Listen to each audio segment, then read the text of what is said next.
Ito po yung suot ko, yung sinave po ako ni Tita Emma. Talaga? Tapos sabi niya po, nandun na po si Baby Milan sa heaven. Naku, sayang nga eh. Ang bait pa naman ng Tita Emma mo, tapos siya pa yung nawalan ng anak. Pwede po natin ito ibigay kay Tita Emma? Ha? Naku, hindi. Baka mapagalitan ako ng mami mo. Kasi po yung nakita niyo po yung angel wings ko, si Tita Emma para po na surprise. Sydney, Vicky, lumabas ka muna. Mommy? Ikaw bata ka. Halika dito. Di ba sabi ko sa'yo, huwag na huwag mong babangkit ang pangalang Emma. Di ba? Bakit ba gustong-gusto mong pasayin yung babaeng yun, ha? Mabait po kasi si Tita Emma. Ah, ganun. Mabait siya? Ha? Mabait siya? Ha? Halika dito. Mami! Halika dito!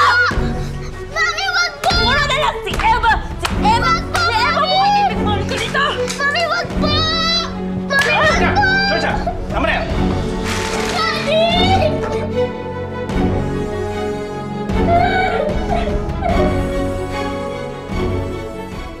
Let me explain. No. Teka muna. Totoo pala sinasabi ng mga tao na sinasaktan mo si Sydney. You don't understand. Natututo na sumagot yung batang yan. Tinuturuan ko lang huwag maging sutil at walang modo. Hindi mo kailangan ganun yung bata. Pwede mo naman siyang kausapin ng mabuti. Hindi ka naaawa sa kanya. Come on, let's go. Sige. Come here.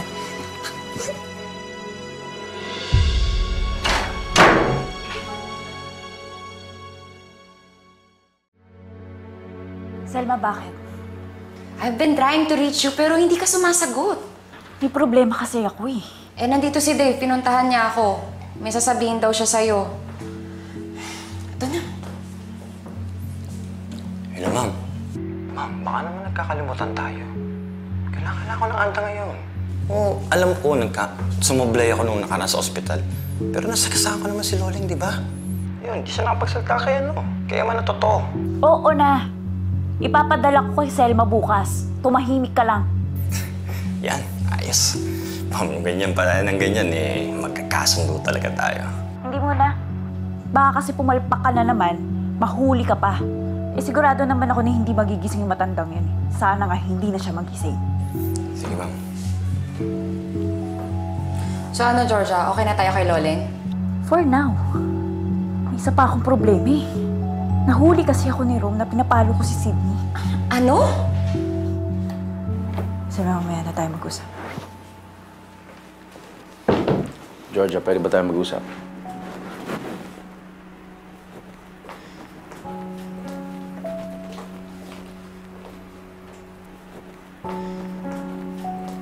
Rome, kamusta si Sydney?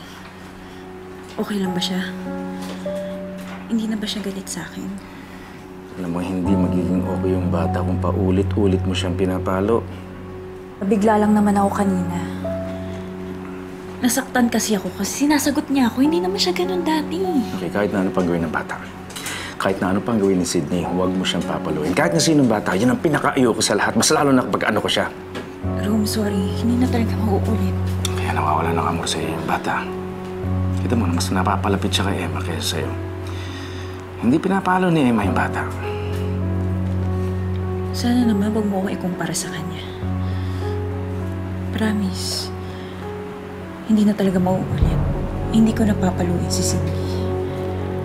Georgia, tutuparin mo yung pangako mo kay Sydney. Pag inulit mo pa yun, hindi ko na alam ang gagawin ko.